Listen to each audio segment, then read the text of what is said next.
what's a learning experience that really stands out? A moment where you really learned something when you were, say, between the ages of 6 and 18. What's a life-changing moment where you changed the way you saw yourself, changed the way you saw the world, where your horizons were expanded? That kind of learning experience. A lot of people are hard-pressed to think of one.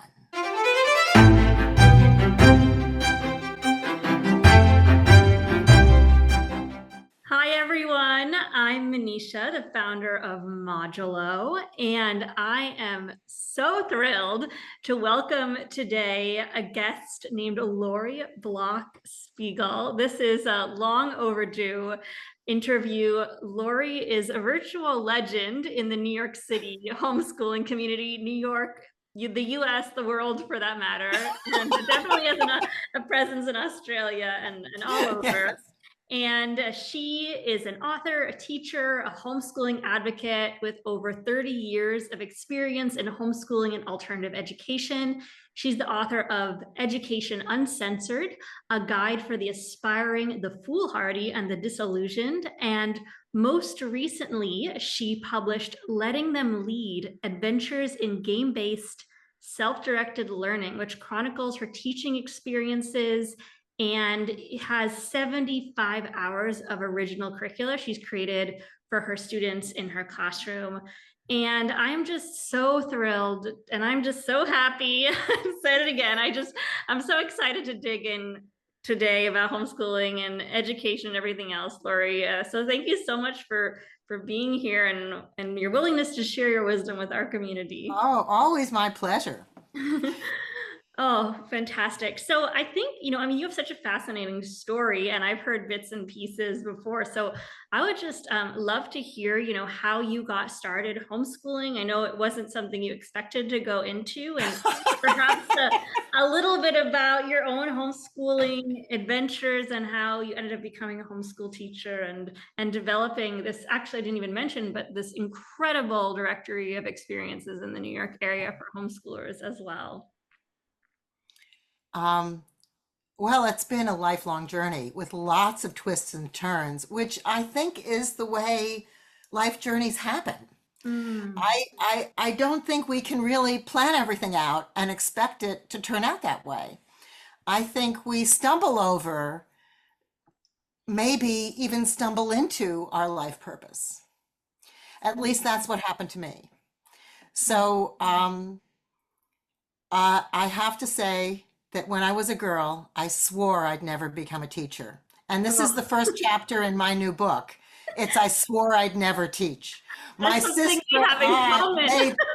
we made the solemn vows to each other. In fact, we said the words, over my dead body. I will never, ever, ever.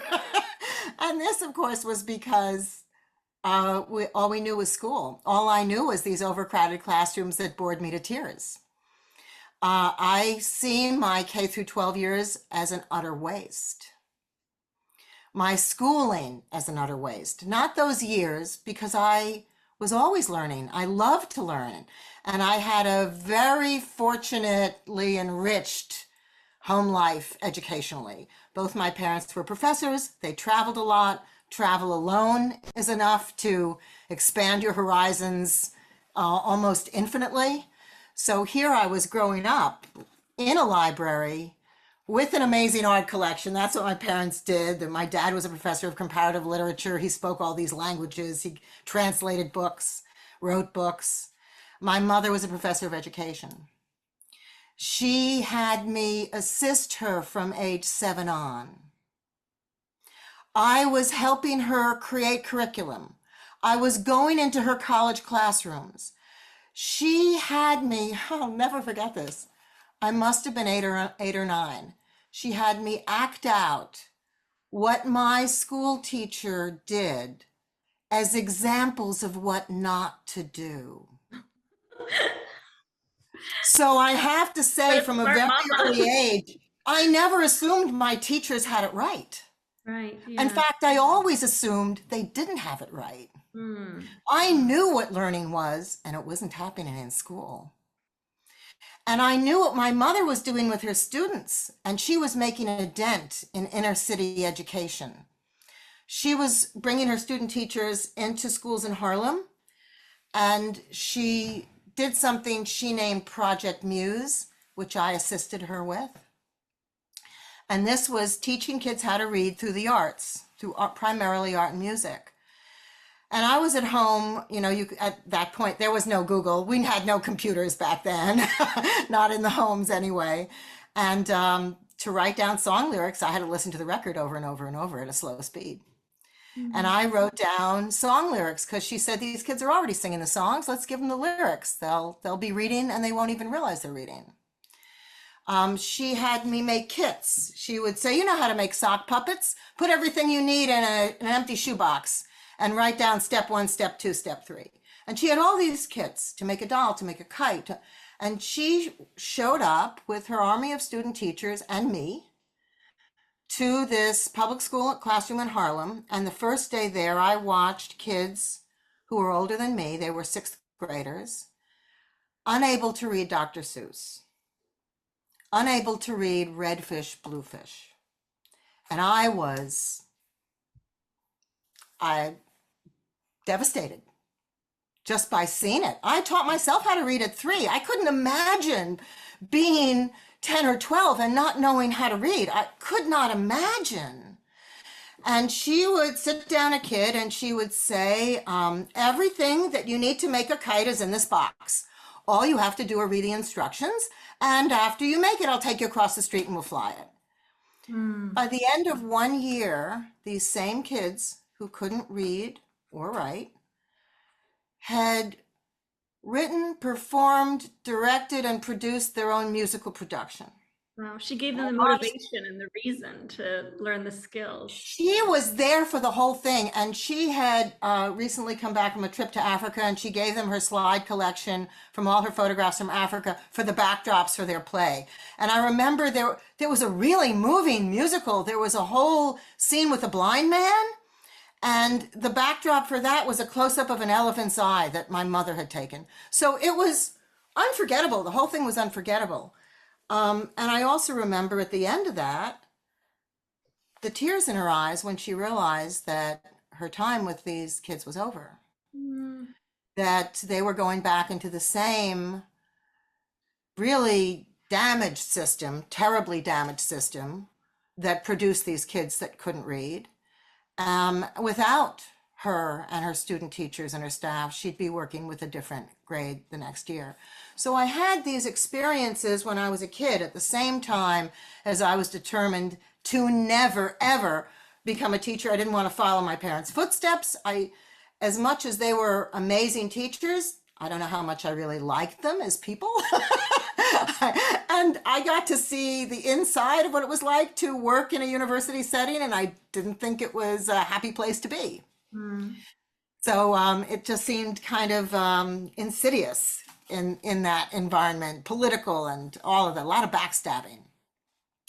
So yeah, in fact, I worked pretty hard to avoid it.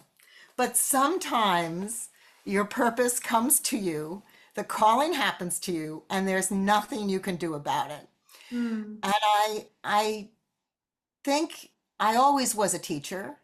No matter what I was doing, when I look back on it, I was teaching. The first class I taught, I was 12 years old. I taught art in my basement. I passed flyers around the neighborhood. I got, I don't know, 6 or 8 kids from the neighborhood to come over, and I created a curriculum by myself. And on day 1, I changed it. Wow. And so this has been the hallmark of what I do. I can think back to that time, and I changed it because I could clearly see what they needed when I couldn't without having met them. Wow. That first day they were all drawing lollipop trees, and I said, okay, let's take a walk outside. And we walked outside and we looked at the tree because they had this brown rectangle with a green circle. And everyone did that. And we stood outside and I said, so how many colors do you see in that tree trunk? Name all the colors except for brown. And they saw green, they saw gray, they saw black, they saw red, they saw yellow. I said, okay, how many colors do you see in the leaves? I'll name all the colors except for green. And it was the same kind of thing. And I said, and what shape is the trunk? And I really had them look. And I said, okay, let's go back inside. And I didn't say a thing to them of what to do. And nobody drew a lollipop tree again. They were drawing magnificent trees. So it was more a class in how to see than a class in how to make art. And this was the realization I had on day one. This is the sort of thing that has been happening to me my whole life. So how did I homeschool? I swore I never would, just like I swore I'd never teach. And in fact, my oldest son, when he was 5, asked me to homeschool him. I never mentioned it. He must have overheard it from some other parent. And he was younger than that. I think it was 4. We were looking at pre-K. And he asked me if I'd homeschool him, and I did not even hesitate for a second to say no. I said, you don't have any siblings yet? None of my friends have kids? You're not going to have any friends. You're going to find your friends in school, and I will do my best to give you as good an education as I can. Now, in hindsight, that mirrored my childhood, where my parents sent me to school and gave me an education, a great education outside of school. None of that education happened in school. And when I think back on my response to that 4-year-old boy, I realized I was only sending him to school for social reasons. I never once thought that's where he'd get his education, because I didn't get mine there. So I just assumed that this worked for me. I lived through it, that's what he would do. And it wasn't until he'd had a negative experience in a public school and then a negative experience in a private school, and it just wasn't working for him. And I realized I had no choice. It was mid-year. He was unjustly kicked out of the private school for doing what they told him to do. And it was the middle of the year in my local public school. I knew they would have eaten him up alive. He was a real super smart kid with a smart mouth who could insult you very quickly and had no fight behind that. And I thought, oh my gosh, they're going to eat him alive. So I chose to homeschool as an act of desperation. This was 1994, maybe 95. Way back. And homeschooling was so new and it was so hard to find any organization. I had nothing but the phone book, and there was nothing underage. There was nothing under homeschoolers. It was the one group was New York City Home Educators Alliance. So you would have to have found it under NYCHEA, but I didn't know NYCHEA. I eventually found NYCHEA through friends in Maine who had a list of groups across the country, and they sent me the name NYCHEA and somebody's phone number, some homeschooling mom's phone number. But I'd already been doing this for months, and without any support. In fact, with a lot of naysayers. Everybody I told was against it, except my husband, who couldn't understand it, but at least he didn't try to stop me. Right, so that was a plus, but I had close friends tell me I was going to ruin my children's lives. A very common response was, but I thought you wanted them to go to college. And I thought, that's ridiculous. Of course they're going to go to college if they want to. Why would homeschooling? I just thought it was a ludicrous thing to say, so I didn't believe it. And I was maybe good at disbelieving the stuff that didn't make sense to me, instead of letting myself become afraid. But I have to admit, I was daunted at the very thought of homeschooling. I was overwhelmed at the prospect. I didn't think I had the tools to do it, and I had so many more tools than the average person. I understood so much more about education, learning, and teaching than the average person does, that here, I guess it took me about 2 weeks to realize I'd made the best decision of our lives. And it opened up everything, changed my life, changed my kids' lives, changed our family's life, all for the better. Mm. They both went to college. They both went to their first choice colleges on scholarships far more generous than I thought would have been possible. They were actively sought after by top schools. So here I had all this reaction that my kids were never going to be able to make it into college. So it never occurred to me that homeschooling would be an asset when it came to applying to college. So this was one of the big awakening moments for me, which I had many of on this homeschooling adventure. And it's one of the reasons I became such a strong homeschooling advocate, and also always willing to answer questions. I'm always willing to explain things. Did a lot of work to try to demystify teaching and education, to re-explain what education is, because the way our school system delivers it to us is wrong. It's simply false. It sort of takes the nature of learning and education and stretches it and squashes it into all these little bits, so there really is no learning or no education anymore.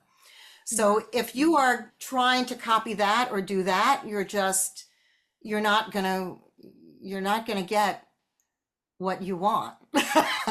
Your kids aren't gonna get what they want. They aren't going to feel the aliveness that comes with learning. Mm-hmm. I think learning is simply deadened in that system, and in the whole testing, test-driven system, the whole workbook approach, the whole textbook approach. It deadens the whole experience, and I don't think anything feels quite as alive as real learning feels. Mm. So I wanted to share this aliveness. That's really what all my books and my lectures are really about, is to improve the lives of children, parents, and teachers who are all saddled and stuck in a place where there's a tremendous amount of confusion. Absolutely. I'm so curious because you started homeschooling in 1994, when there really people weren't even, there was no Google, really. I remember There when was I no was in Google didn't exist, college. and I didn't have a home computer. Yeah. Um, the library, I had to take my kids to the local library to teach them how to use a computer. Wow. And so, when you were, searching around for these homeschooling experiences is quite a feat. And I'm curious, now, you've consulted with hundreds, if not thousands, of homeschooling families. So I'm wondering, how you see the challenges for homeschoolers when you started homeschooling versus what the main challenges for homeschoolers are today. It seems like, even just finding and searching for experiences was difficult then. And what are some of the challenges or hurdles that you see homeschoolers facing now, both as they start and throughout their homeschooling? Well, I think in terms of the naysayers, I think it's gotten a bit better. I Mhm. think homeschooling is more widely known. Um, when I started working with students in Australia, and this is because I met this amazing special educator who had come to New York from Australia and wanted to bring me back. Um, and so one of the things I asked him was, what have you learned since you've been in New York? And he, without hesitation, he said nothing. And then he said, oh no, there's one thing. I've learned that in New York, homeschoolers are proud to homeschool, and they're not in Australia. Mm. Now, this is new. I've watched this in my lifetime as I've watched homeschooling mushroom, really explode across the US, but especially in New York City.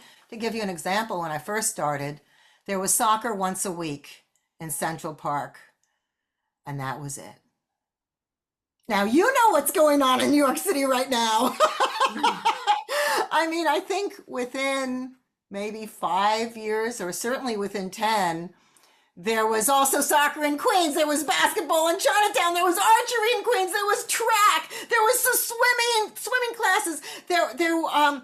Somebody had gotten together a bunch of mixed sports groups at Chelsea Piers. Parents were doing this all over. It was happening all over New York City.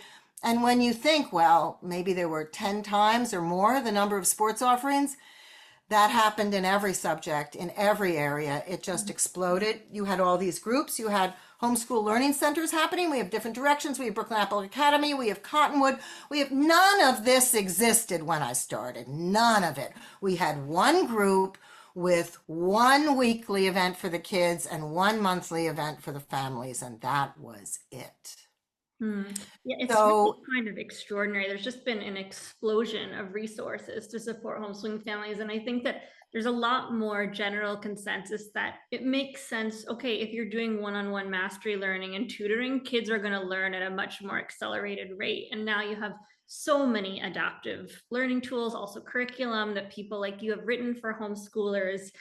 I and we think, have the online platforms now. I mean, it's crazy how broad the choices are. So one of the challenges for homeschooling parents today and families is making the choices. I tell them too many it's options. there's so many options. I said the good news is there's so many options. The bad news is there are so many options because you are going to have to choose, and most of them don't know how. You know, it's if you grew up in this system, which most of us did, you had no choice. Your learning was delivered. There was no such thing as child-led or child-centered or interest-based curriculum. You were really lucky if you had a teacher who made thematic curriculum and connected it. But typically, the different subjects or topics weren't even connected. It was one of the complaints I heard from a girl. She had been homeschooled, and then she got into Bronx science, which was an interesting story. And she immediately started to complain. She said, so we're doing, I'm trying to think, which period of history was she doing? Yeah, she said, so we're studying the Middle Ages in history, but in language arts, we're reading 20th century American lit. Why didn't they give us Chaucer? Why aren't we reading literature from the Middle Ages? How does this make sense? And she was absolutely right. You really want to do a deep dive in one area, make everything associate, and you'll have more fun. You won't feel like you're totally switching gears all the time. You'll simply be able to have more fun with it. So, and that's the way her mother had been homeschooling her. Her mother was an historian, and she connected everything through different periods of history. And now she was in a standard school, even if it was an accelerated school program for gifted kids, she still was not getting what to her made more sense educationally.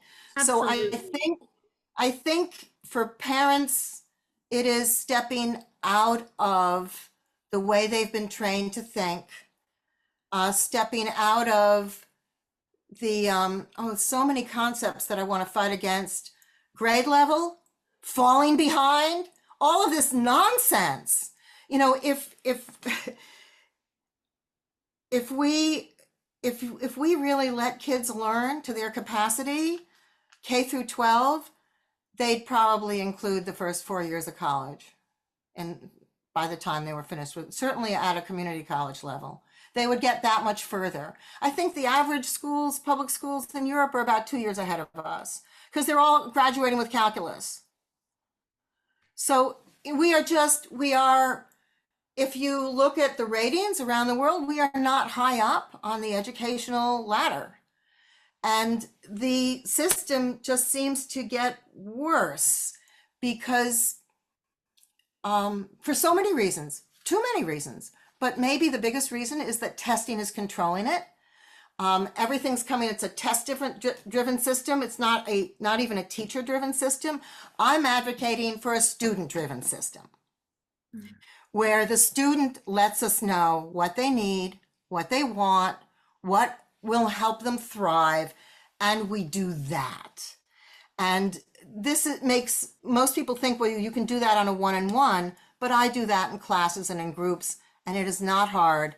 And even though I'm very fortunate to work with small groups compared to a public school classroom, I am of the opinion that everything I do could happen in a school in a more crowded classroom.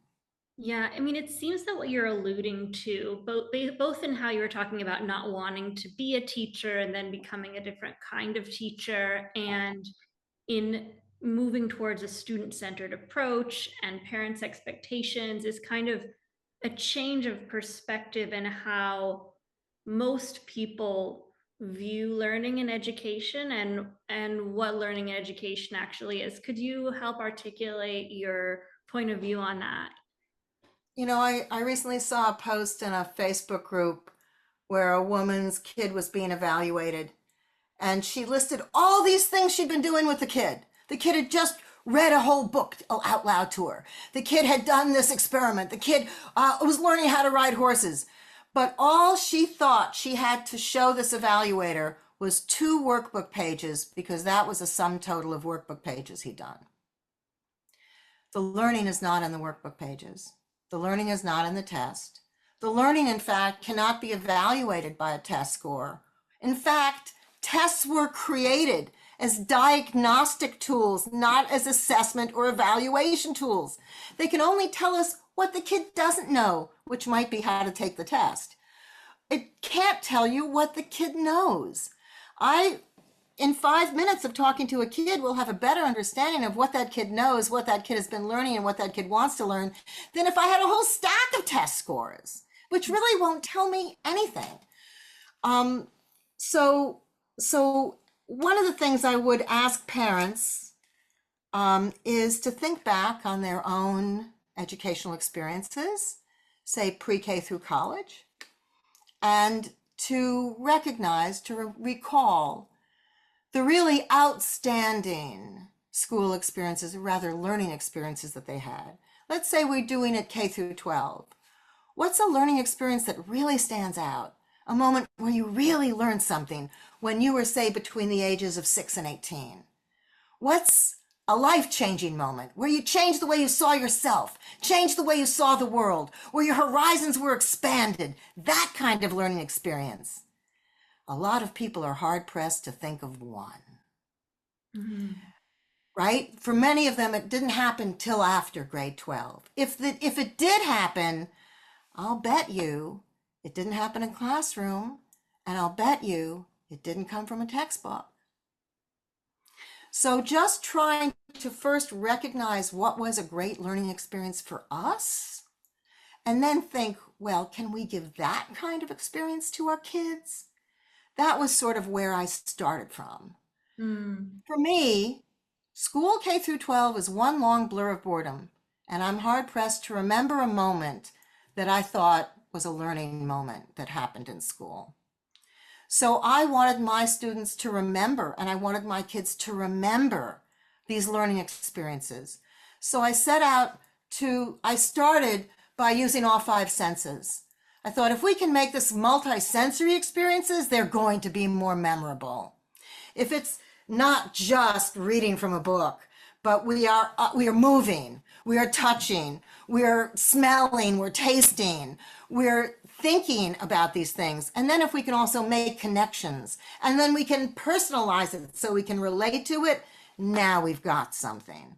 So for me, these associations, ways we relate to it, ways something make us feel, these are integral to a learning experience. It's never about rote memorization. It's never about rote practice, even though practice is very helpful. You won't get good at the piano without it.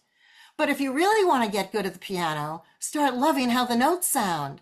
Start imagining a picture in your mind from the music.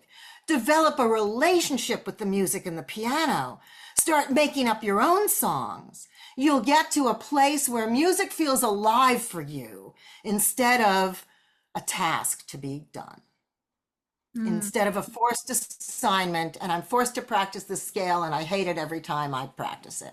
I've heard kids practice scales where you can tell they love the scales. You can tell, you can hear it. So how do we get there? And one of the ways we get there is by the kid making the choice. If the kid has no feeling for the piano but wants to try the trombone or the flute or something that isn't music, then we do that, because we've already, if interest is present, learning is already happening. The wheels are already spinning. If the kid wants to reach for something, the process has already begun. Just this realization is so important to understand, because, typically a kid will ask for something, and if there's a previous agenda by an adult who's in a position of authority, they will say, we don't have time for that. We're not doing that now. We're doing this. You're going to finish this task, this assignment first. And I'm saying you've just wasted a great learning opportunity. Because that was already happening in that kid's head. And it might have taken a long time for the kid to actually verbally express their curiosity and their desire to do that thing, to learn that. Sometimes you catch it just in a look. You know, one parent said to me, my kid doesn't talk. I have no idea what she wants. I said, what does she look at? And she said, well, whenever we walk down the street, she's always looking up at this dance studio on the second floor. I said, have you ever taken her up there for a peek? She's looking. She wants to go. Ask her, you know, she might have questions. The communication might begin. But first, we have to really listen. We can't expect them to always listen to us while we keep delivering what we think we're supposed to deliver and expect them to take it in. All we're going to lose is respect in the relationship if we never listen to them. So I think it really is about listening to the child and taking the cue from the child. Every kid learns differently. Every kid learns at a different pace. Every kid learns in different ways. They have different intelligences, different styles of learning. So this is the other problem with school. They're delivering most things only one way. So, and this is why the games made such a difference when I started bringing in the games. Because, so my magic formula, I have a chapter in my new book called The Magic Formula, which includes not just my magic formula, but a few others that I think are worth passing along. And my magic formula came about to me as a realization when I suddenly realized that these were three components that existed in all my classes, regardless of subject and regardless of age. And they were play a game, learn something new, and make something. And when we do these three things, a whole host of different learning styles and intelligences are incorporated. And you end up with this, something for everybody. But you also end up with a real feeling of satisfaction. I had fun with my peers. I learned something new, and maybe that's an exchange of information. Maybe that doesn't come from me. And then I made something, and I like what I made, and it taught me a new skill. And I have something to show for my hour or two in this class. So just these three things together, I found I was doing them all the time. Even if I was working with a young group and they only had an hour, I could fit all three elements in. And this is what made them want to show up early, want to stay late. This is what had them finishing projects at home that they'd started in class, creating their own assignments, which they were self-motivated to complete. This is what brought the learning up to a much higher level. This playful approach where I'm listening to them, they're engaging with each other and with me. To be honest, I'm probably more of a team player than I am a teacher in terms of my role, because I take a non-authoritarian, non-judgmental role, which is not the way my teachers were when I grew up. I think you're absolutely right. I became a very different kind of teacher, and I became the teacher I always wanted without even realizing what kind of teacher I wanted, because I figured that didn't exist. Yeah. When I was a kid, I thought that didn't exist. Yeah, so I was scrolling through the Reddit homeschooling group the other day, kind of just trying to see what are the needs of families. And I see a lot of posts from parents who are struggling with a child who is fighting with them every time they're going to learn. And I really have so much empathy for these parents because every child is so different, and it's impossible for me on the outside to say, oh, well, you're doing this wrong or that wrong. But and it is a diagnosed issue too, oppositional defiance. So and on the other side, parents have a lot of fear, that they're getting so many messages that their child needs to be at a certain level of math or reading. Sometimes these kids might be 2 or 3 years behind. Where do you start? Right, and that whole messaging and level of behind, I take issue with. Sure. So there's been, I think this was an example that happened in Sudbury, where all of math, K through 8, was taught in a single year. And that's written about in an article. You can find that information. I can share that with you. And when the teacher did it, he was shocked He thought this is impossible. 8 years plus kindergarten in math, 8 years of math in 1 year, it's not possible. So he called up his math professor friend who taught, I think, at UCB, one of the better Canadian, right, higher up campuses. And he said, how is it possible to teach K through 8 math in 1 year? And he said, well, the professor said, well, that sounds about right. And the professor explained how much we slow that learning process down, how much of it is rote practice. So it really is almost illogical to slow down the way we learn, the way school sort of spoon feeds it to us. And it's also illogical to expect any momentum to come out of that and expect the kids to not be bored. So, you know, my older son tended to be oppositional. So I understand, and I did get into a lot of fights with him. But I learned to pick and choose my battles, and I learned to put him in charge as much as I could. So, for example, he loved math, and he started in school. When he came out of school, I asked him what he liked best about school and what he liked least, just in terms of trying to think of how we were going to create a homeschooling day. And his favorite thing was they had a wonderful librarian who read rare out-of-print children's books out loud and let the kids draw on the floor while she read. And I said, oh, we can do that. I can read out loud to you every day and you can draw on the floor to your heart's content, as long as you like.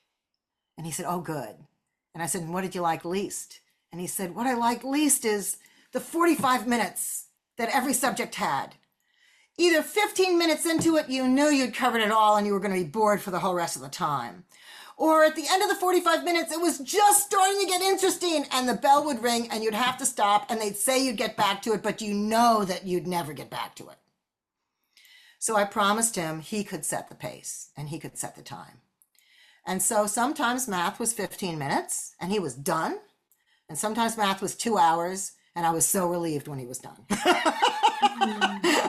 Because 2 hours was probably more than I could handle of math.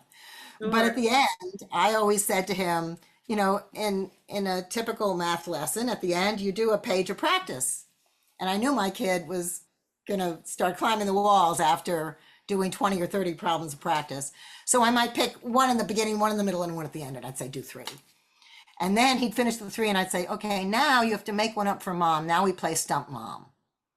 And the only thing you have to know when you make up this math problem for me is you have to know the answer because I'm really bad at math and you have to know whether I get it right or not.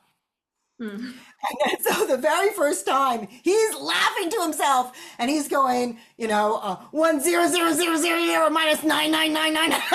He's just rubbing his hands together and giving me a page where I have to carry every column. But this Stump Mom really turned into something where he gets to be teacher. He gets to control even for that moment and put me through the paces and make this as hard as he can. And this might have been the best learning experience of the lesson. So wherever I'm getting the other information from or whatever else we're doing, he gets to stump mom and try to do something that he thinks is more interesting or more difficult or more challenging. So, you know, this playing games, asking the kid, so what would if you could devise a lesson, what would you like to learn? How would you like that lesson to be? Would you like it in a different place? You know, you can learn a lesson sitting in a tree, and for some kids, that might be perfect. Some kids really need to be out there in the grass and the dirt. Other kids, you know, no, they don't like that. It's too distracting. So finding the right environment, finding the right tone, finding the right topic, and then understanding, if you're going with this interest-based curriculum, that any one topic brings all the rest along with it. So for example, I ran a lit club for something like 20 years of homeschoolers, where we'd get together. I did all different age groups. We'd get together and the kids would choose the books. So it was a democratically run book club. And we'd try to make sure that every student got at least one of their first or second choices. And the questions and the activities would evolve out of the books, and every single subject would come into the room. Even though we're reading fiction, but every single subject would come into the room. There would be history, there would be science, there would be geography, it would all be there. There would be math. It would all be there. So I taught a cooking class once called Cooking with Stories. I'm hoping to turn this into another book. Every single subject. Now, I figured that there'd be science and math because there was measuring, but I had no idea how much science and math or where it would appear. So, for example, once we were the salad class, a kid looked at the cut bottom of a lettuce and noticed the pattern, and there we were doing the Fibonacci pattern, and I should have known that would happen, but I didn't, and it just appears. So there we are discussing all these different aspects of science. With each recipe came from a different part of the world or had ingredients from a different part of the world. And I told a story that came from that part of the world, a folk tale that reflected the culture or the food. And so here it's primarily social studies and food, but we did everything. There was some chemistry. There was a little bit of everything. So I think once you understand that these subjects are not separated the way schools have separated them, math cannot stand alone, science cannot stand alone, reading cannot stand alone, none of it stands alone. It is all deeply interconnected. You might as well learn it all together. It's much more interesting, just like that first example of reading Chaucer if you're going to study the Middle Ages. And bring it together and focus on that thing that the kid loves. So on my resources page, where I have a lot of free resources for homeschoolers, I have examples of interest-based curriculum. And I chose 4 different interests: food, art, mysteries, and animals. And I could have done a lot more. But I think this will be enough to give a homeschooling parent the idea. And I have listed under all the major academic subjects, and even the ones that aren't considered major requirements. I think I might have had phys ed and art and music there too. Under each interest, I've listed all these different things that relate that can be done. And it's vast. It's so vast that it absolutely makes sense that you could do a lot more than 1 year this way. You could do a lifetime this way. And many people do. So for example, I would teach an animals class because almost all kids in elementary age like animals, or at least some animals. They might have a favorite. They might not like bugs or snakes, or they might love snakes, or they might not care for, birds, but there's some animal that they like. And in the course of that class, they'll each pick an animal, and then they're free to change their mind at any time, and they become an expert on that animal and teach about that animal to the rest of the class. And we will read fables about the animals. We will do charts. We will do graphs on the animals. We will do the geography of the animal. We will do the evolution of the animal. So much, every single subject will be present. Every single subject, they will be doing writing. They will be doing science. They will be doing math. They will be doing all of it. And they'll be learning something they already like, that they're already interested in, that they want to share, that they want to hear everybody else's project, read everybody else's story. So think about people who are, let's say, experts on owls. That's a lifetime, and they're still studying one animal. So it's easy to see how you can do it, on a sort of preliminary basic level and get more and more advanced each year. And this happened because my younger son was in love with whales. He was, and when they were little, I would take them to the library every week and I would say, you pick 2, I'll pick 2. It wasn't until years later I realized I was doing a child-led experiment. I just thought they would become more engaged with being in the library if they did some of the choosing. And I figured they would get the books I chose, which had proved to myself, I enjoyed as a kid, but they never liked my picks. I was choosing fairy tales and Dr. Seuss, and that wasn't what they wanted. And my younger son, he chose Aesop and What is a Whale? This is the first time he must have been two or three. And that What is a Whale was a board book. And I was so bored reading it to him every night. Because the first day we'd get home and I'd say, okay, we're going to read them all. And then for bedtime reading, you get to choose. And they never chose my picks, not once. Which is a big lesson, right? And he would want that whale book every night. And all week long, I kept thinking, thank God we get to return this to the library at the end of the week. And of course, he renewed it. He gets to the library, he talks to the librarian, he comes back with the same book. I learned I can take it out again. Okay, fine. Well, he took out a book on whales every time we went. And they just got more complicated. And this is what he wanted to learn and what he wanted to study. He wanted to be doing ocean research and be chasing whales. And it was a lifelong interest. I'd say he studied whales from age 2 to 22. He actually went to college to study whales. And when he left, he wanted to pursue something else. But he did have this deep dive. That's a good metaphor into studying whales. And seeing all the different things that he did with this and how much he got out of it and how it led to everything else really gave me the insight. This is every kid likes an animal. We can do this. At one point, the New York Times published an article on their front page against the idea that kids could choose their own books. That kids in school should not be allowed to choose their own books because if they do, no one will ever read Moby Dick. And I cracked up because that kid was begging me for Moby Dick from age 11 on.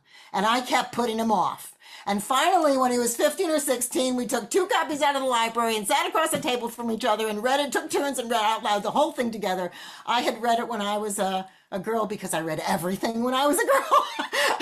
It wasn't my cup of tea, but I still enjoyed parts of it. I still remembered it, but I had a better experience reading it out loud with my son and pausing whenever either of us wanted to discuss whatever we wanted to discuss in the book. And here I see this headline on the front page of the New York Times saying that nobody will ever read Moby Dick. And I'm thinking, no, you're crazy. You're nuts. You haven't met my kid. And you haven't met a lot of other kids who will choose something that seems far beyond their level because it contains something they're interested in. Absolutely. I'd love to address a little bit the economics and mechanics of homeschooling. So you're an author and entrepreneur. What advice would you give for families who have 2 full-time jobs, who are interested in homeschooling and how to set up a schedule and make that work if it's possible at all? So a lot depends on the ages of your children and where you're living and if you have any additional help or can afford any additional help. If you have a kid who's grammar school age, they need an adult companion. They need somebody who they can go to, who they know is there and who's available to them. And once you get into middle school and high school, well, for example, in New York City, we've got this great public transit system and teenagers can travel independently. So if you have a teen, and if they have access to that kind of travel system, they can get themselves to and from a huge number of homeschooling activities, independent study, work at home, and they can do all that on their own. And you can check in with them every day and see what's been going on. So a lot depends on that age. If they're young, hopefully you have a grandparent who can step in, or maybe you can afford somebody you can develop a relationship, so the kid to develop a relationship. There are homeschool swaps. Babysitting swaps that whether you're in school or not, you might be able to find one in your neighborhood and sign up and see if you can take somebody else's kid one afternoon and they'll take your kid one afternoon. I also think in homeschooling, it might be possible to get a homeschool teen, to pick up your kid and take them to and from homeschooling experiences, classes, and so forth. So it's possible. It's a juggle. In terms of making that schedule, it's different for everybody and it needs teamwork. And when I say team, I mean the kids too. I mean, Hmm. you have to sit down and say, okay, what's most important to you? Can we prioritize that one thing if we can't do everything that we want? Where is it that you want to go? Where are you happiest? Can you try this place out and tell me what you think of this class or this group or this co-op, and see if we can make it happen. So in my case, I was self-employed. My husband and I had an art gallery selling Native American art on the Upper West Side. And so homeschooling, some of those hours my kid was in the gallery playing chess with his dad or doing reading or doing homework. He was sitting in the gallery, and other times he'd be with me. During those early years, even though we had our own business, we were broke. I mean, having an art gallery and trying to pay Manhattan rent, every month we wondered how we were going to make it to the next month, every month. So I was totally broke. I couldn't afford anything I could afford, because we didn't have Metro cards back then for homeschoolers. I could afford bus fare or subway fare once a week, and that was my budget. And yet I was in New York City, which has so much stuff that's free or dirt cheap. And that's how I created this list, what's free or cheap in New York City, which right now I think has over 1,200 links. But a lot of it is dated. I'm at New the York work is such a really. great place to homeschool. I mean, even New as an York is, there's appointments I used to tell every night people, of the week. I mean, it's insane. I would tell people around the world there is no place like New York City to homeschool. Every single art institution and cultural institution is mandated to do something for the community. That's how they get their funding. So they all have free lessons online on their websites. They all have activities for kids. Teachers know about this. Teachers are using these for field trips and using all this, public school teachers and private school teachers. And homeschooling parents, New Yorkers are pretty savvy and they find out about this stuff and they start using this stuff too. So there's a huge amount of stuff that you can do for almost no cost. And I also tell parents, if you have a library card and internet access, you need nothing else. You probably can get away without buying a book. Because we've got so many online libraries that are free and great stuff. I mean, Gutenberg, the Library of Congress, we've got so much great stuff that once again, just looking at what's free online, you'll have trouble choosing. Hmm. You will not be at a loss for great choices. You have to work well in front of a screen. That has to be something that works well for you and for your kid. And personally, I think it's not nearly as good as doing something hands-on, even alone at home. Even let's say deciding to build the science experiment or build the structure or make the costume is going to be more rewarding and more of a learning experience than it will be watching something online. But still, we have all of this information and all of these choices, and they cost us virtually nothing. Hmm. It's really quite amazing. I was thinking back again about these two full-time working parents and navigating that. I mean, let's say you are in a situation where perhaps you work remotely or you have the ability to hire a nanny or a teacher to help with the homeschooling. How can you prepare that person to take a student-centered approach and follow your child's interests? Well, it helps to interview a lot of people. If you have somebody really stuck in one way of thinking, it's going to be very hard to get them to change. Kids will change, in a minute. It's the adults have a lot of work changing and sort of reprogramming the way we've been programmed. You know, I was surprised at how much I had to let go of. And my husband used to say, "How come you aren't ruined like the rest of us?" And I would tell him these stories of acting out what my teachers did as examples of what not to do. I said, "I don't know. I think I was lucky that I was given a different lens to view this through as a child." But most of us, I think, are brainwashed into thinking this is the way it's supposed to be, and we simply have to comply, that we're forced into it, and we have to submit. And I don't believe that's a healthy situation for anyone to feel they are forced to submit.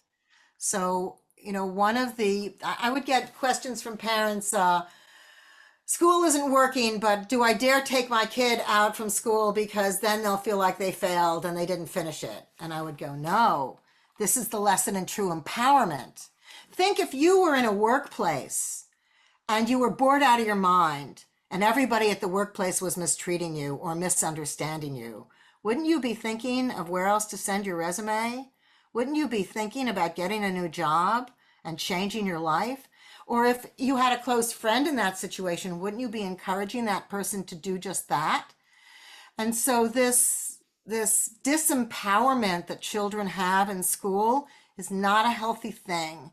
It thwarts learning, it thwarts independence, it thwarts growth. So I think it's hard to get parents to step out of it. If interviewing someone, I would ask them how they felt about their school experience. I would ask them what their greater learning experiences were. If you have somebody who already can express frustration and mixed feelings about school, you have somebody who's already open-minded enough to think about something different.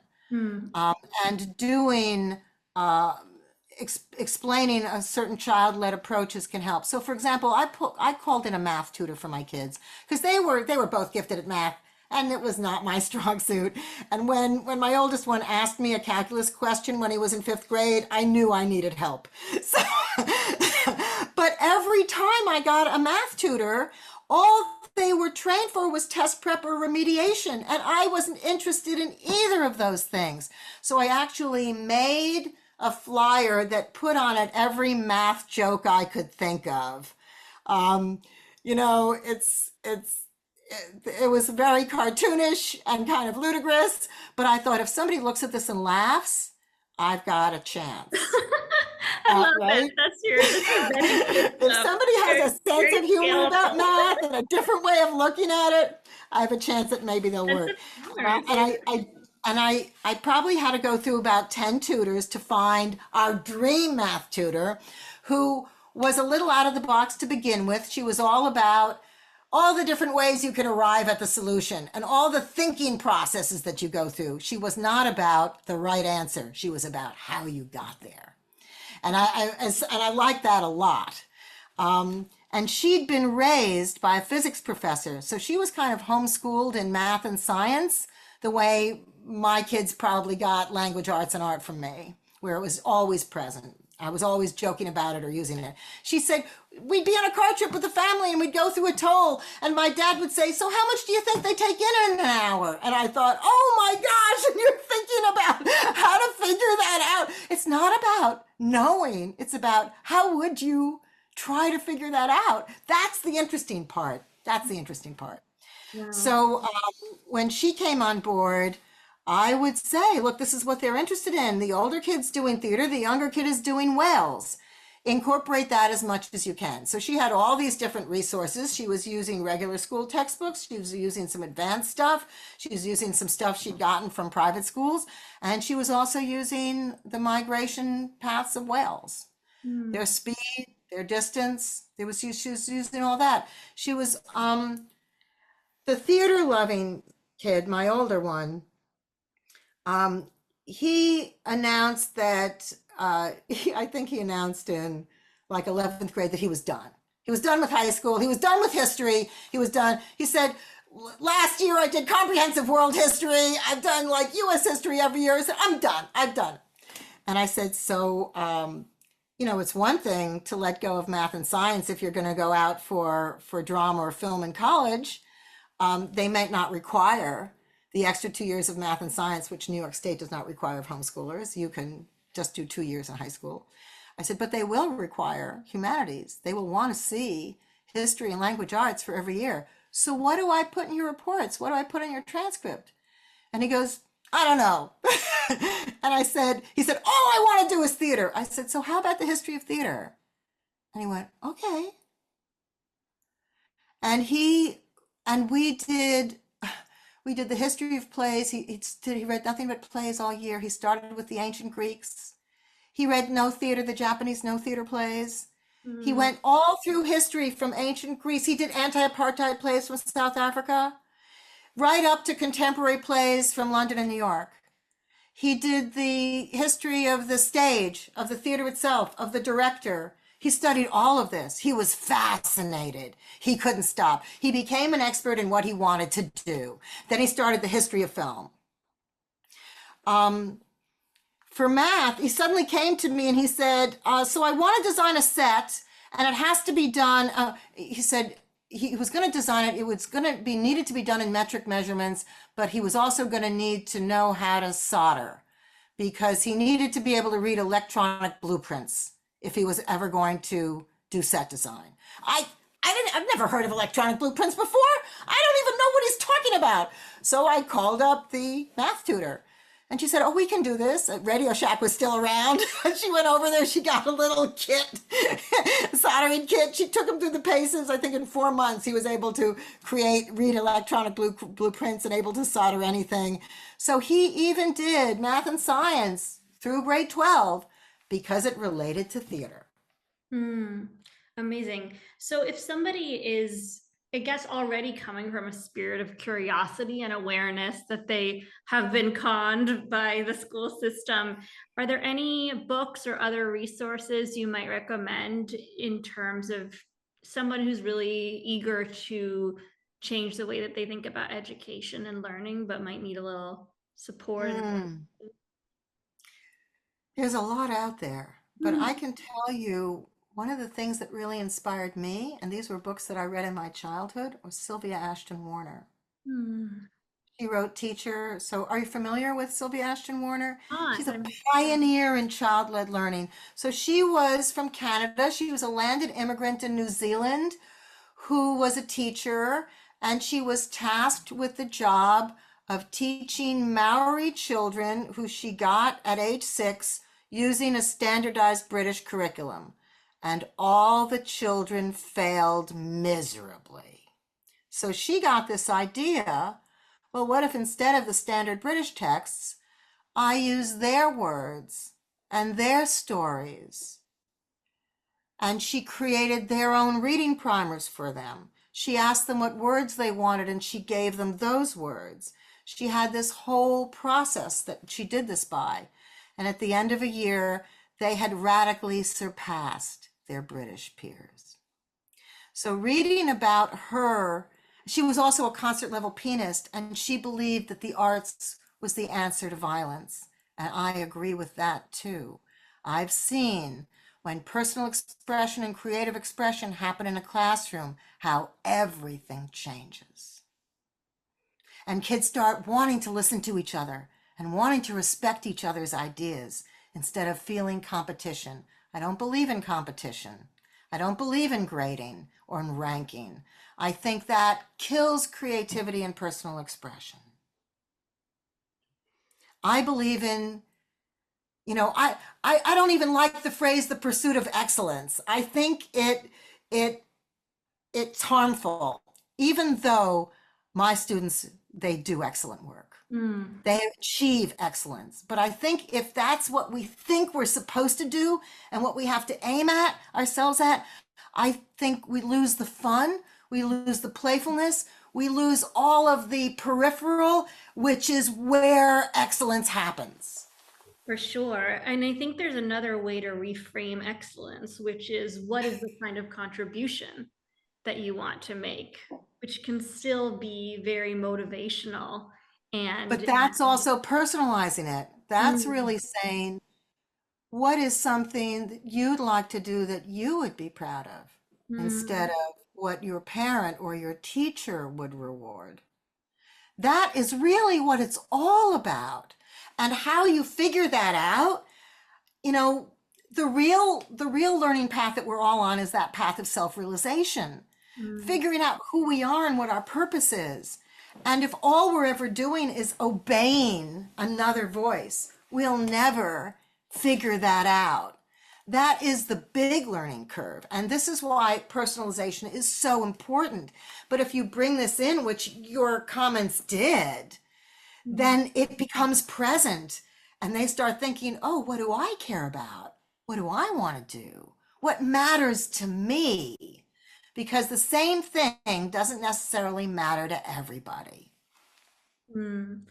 Wow.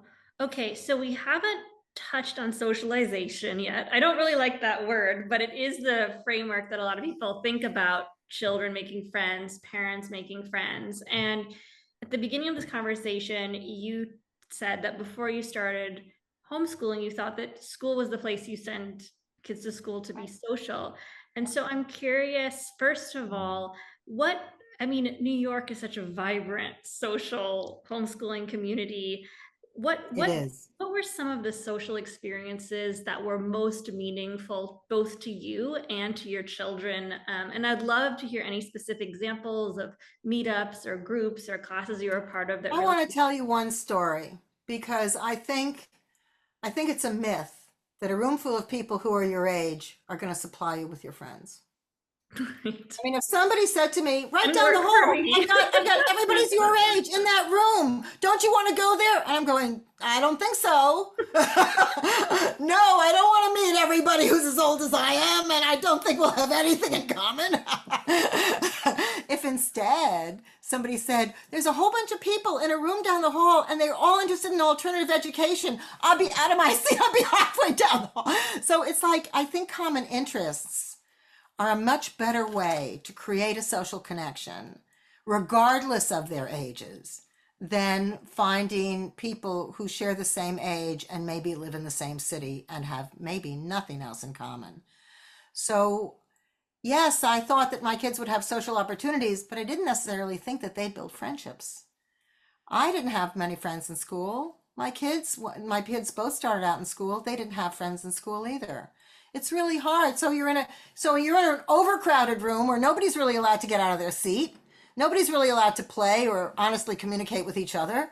Maybe there are 35 kids in that room with one teacher who can't possibly see or notice or listen to everybody in a given day. It's very hard. It feels more like a prison, and most kids will refer to school, they will say school feels like a prison than like a playground.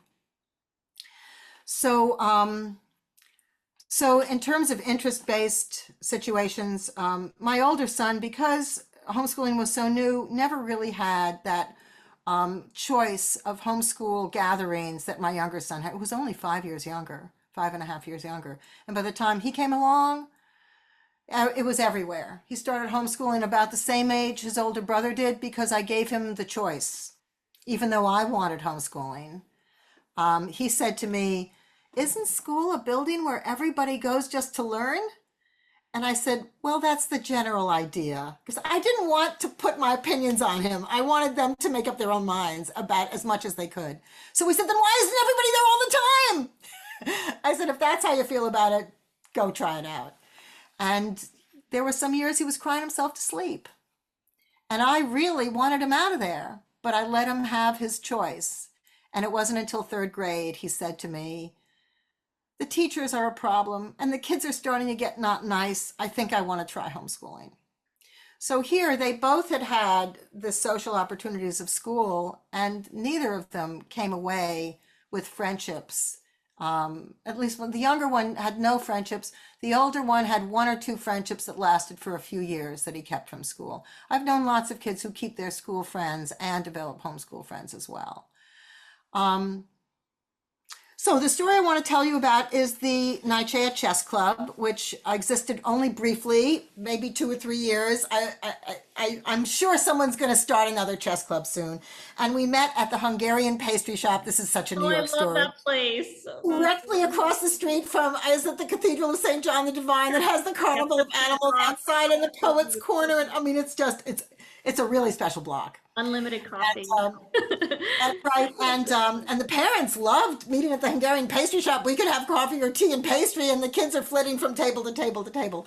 And I don't know, after a number of months, the pastry shop owners told us that, that they wanted us to leave. I think We're not a school, we're a pastry shop. They were not doing as much business with the homeschool chess club. But at any rate, so I brought my younger kid there who loved chess, and he was maybe 10 or 11.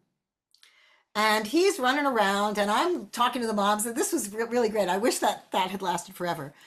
And he comes back and checks in on me after I've seen, who he's played with. And I said to him, I point to these two kids. Almost everybody in the room is younger than him. They're like ages 6 to 12. And I point to the only two kids who I think might be his age, maybe they're 11 and 12. And I said, why don't you play with them? And he says to me, oh, Mom, they're just beginners. He's the kid I want to play with. And he points across the room to a kid who looks like he's 7.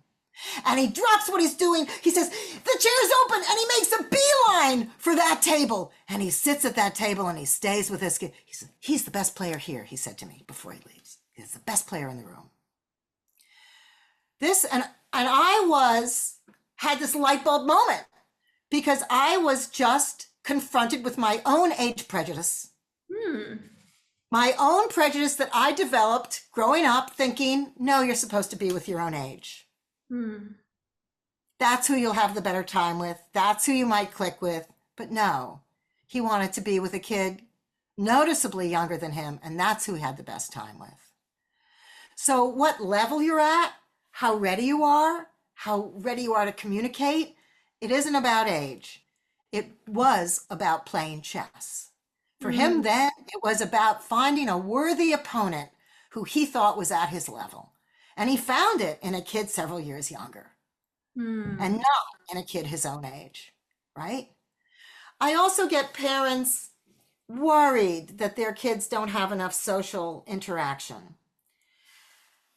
And here's the thing, some people are natural loners, and it's not a bad thing to be a natural loner. They are very productive, successful people as a rule, and they have social skills. They can be friendly, they can be gracious, they can be communicative, but they don't necessarily like socializing. They don't necessarily like having to do those things. Sure. And maybe they're uncomfortable being put in these social gatherings. So, let's have a little more recognition of all these different personalities that are out there. And if a kid's saying, I wish I had more friends, well, we'll get them more gatherings. But if they say, I'm really just fine with my one neighbor friend once in a while and I don't need more, well, then maybe that's the truth.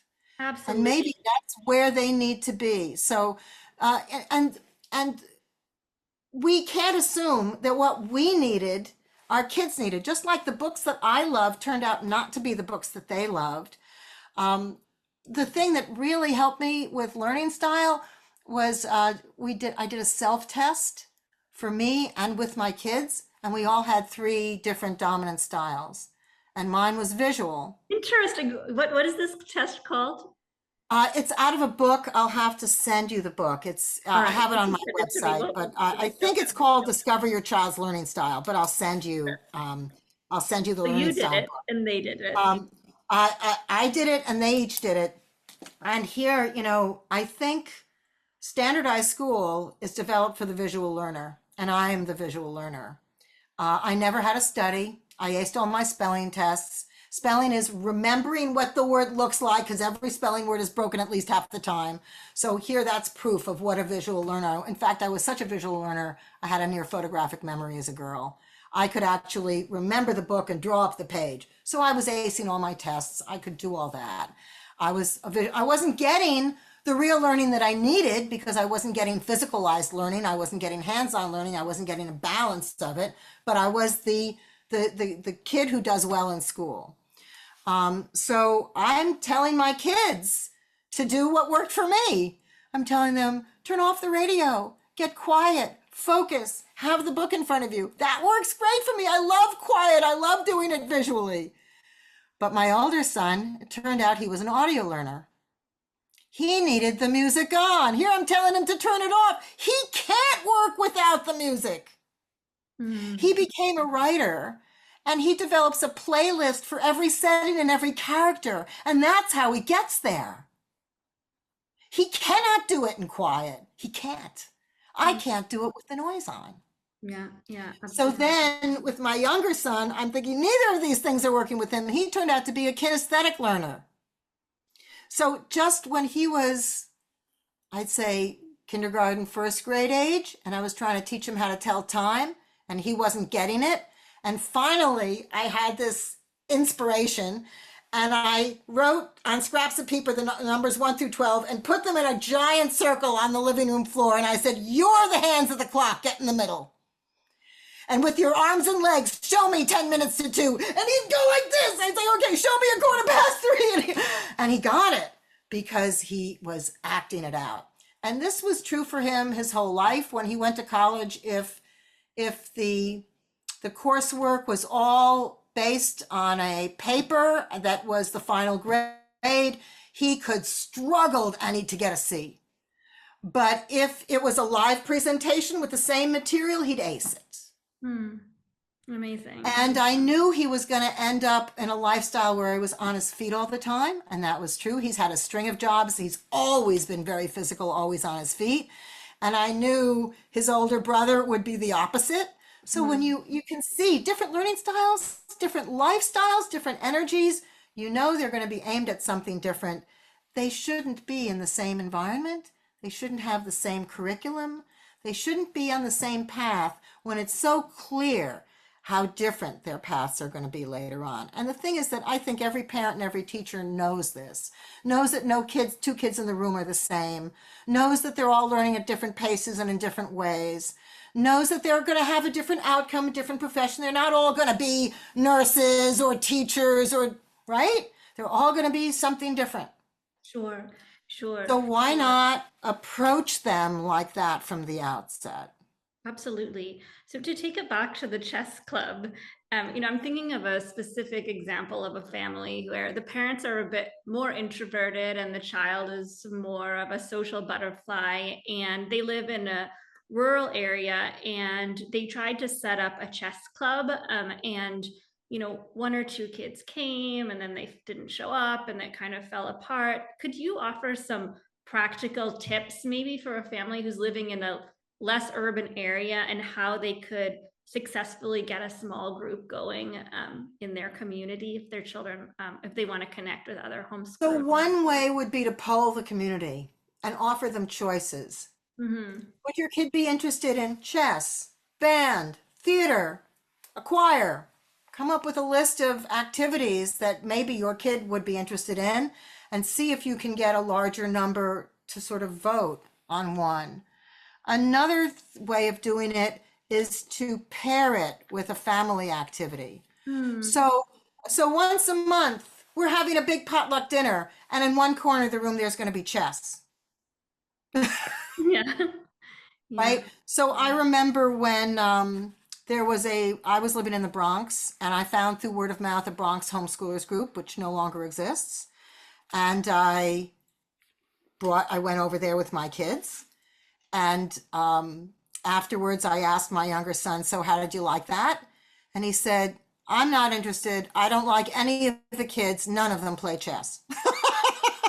That was his basis. He asked them all. They said no. He said, "That's it. I don't want to go again."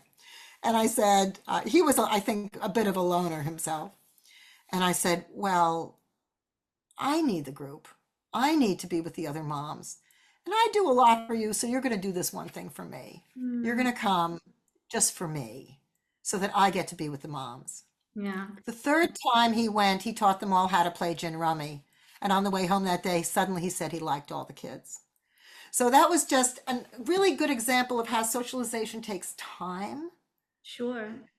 We need to sort of hang in there. And here, more than one thing was going on at this place. And because this was a monthly event, the parents got together and we created the history fair before Narchea did the history fair, and the game, the Who Am I game that Narchea plays. We did Pi Day for math. We did, I would usually do a poetry thing once a year. We might have had a talent show. And parents also in the group chose one field trip a month. And they were usually choosing something that they thought would be appropriate or desirable for their kid. So I don't think any kid ever went on all of them, but there was enough going on so that we stayed a group and we made good use out of the group. And I love that you highlighted how that parent expressed her need to her child. I think it's really an example of successful homeschooling when you don't simply sacrifice yourself for your child, but you actually recognize when you're doing something for your own need and you have a conversation so your child understands that. And I think parents would often be surprised at how easily it is to get children on board when you say, I need you to work independently because I need some time to recharge and then we can have a lot of fun together. Or I need to go to this community event because I need to make friends and I really appreciate you being my support in this time. It's Exactly. And I think being that honest and not pretending that everything's okay without those things sets the stage for the child to be honest with you and say when things aren't okay with them. So I think that there tends to be this desire for false happiness in America. Like we want everything to look that it's okay. We only want pictures of our kids when they're smiling. We want them to be smiling all the time. It's just not realistic. And if your kid picks up on that that's what you want, maybe they won't let you know when they're unhappy. And exactly. kids have difficult lives too.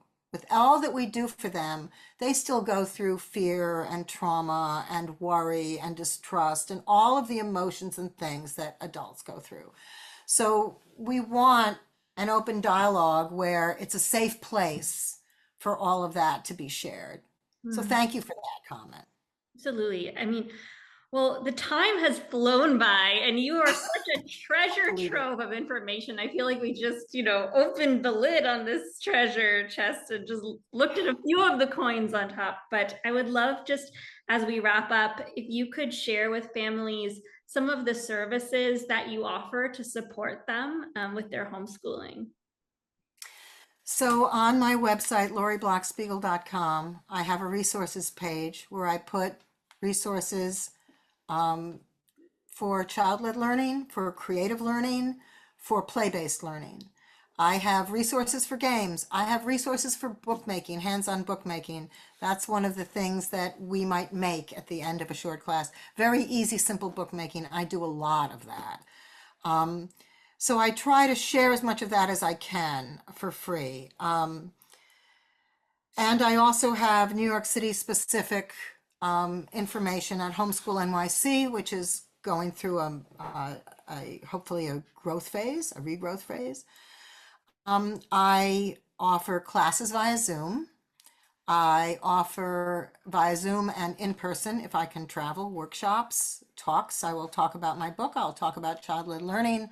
I'll talk about how to teach. Writing is at the core of much of what I do, but also a variety of other things. I offer consultations. I can help a parent to create an interest-based child-led curriculum for their kid. I I do a lot. I can't even tell you the Whatever number you of need. courses and classes that Yes. I teach. Oh, Yeah, so, and I will always answer a question, no charge. Send me an email, post it on the Facebook, ask me what tell me what your homeschooling problem is.